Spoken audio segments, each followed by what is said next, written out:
Excel के अंदर Autofit option को कैसे हम अनेबल करते हैं।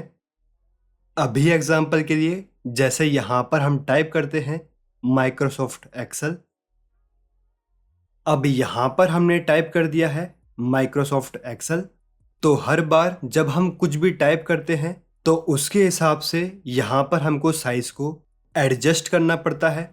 तो हम कुछ भी टाइप करें उसके हिसाब से ये ऑटोफिट हो जाए। इसके लिए हम यहाँ पर आ जाएंगे, राइट क्लिक करेंगे, यहाँ पर हमको ऑप्शन मिलेगा व्यू कोड। इसके ऊपर हम क्लिक करेंगे, यहाँ पर हम सेलेक्ट करेंगे वर्कबुक।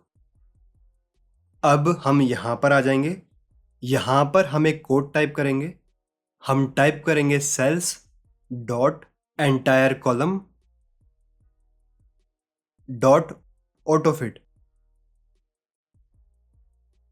अब फाइल के ऊपर हम क्लिक करेंगे और क्लोज को हम यहाँ पर सिलेक्ट करेंगे।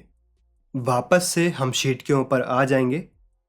अब अगर यहाँ पर हम कुछ भी टाइप करते हैं तो साइज हमारा ऑटोफिट हो जाएगा।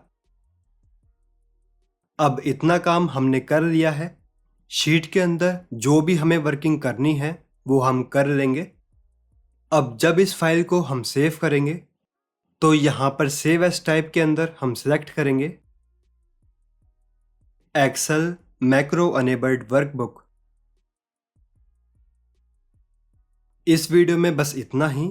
अगर आप जानना चाहते हैं नंबर्स को हम ऑटोमेटिक वर्ड्स के अंदर कैसे कन्वर्ट करते हैं तो इस वीडियो को आप देख सकते हैं।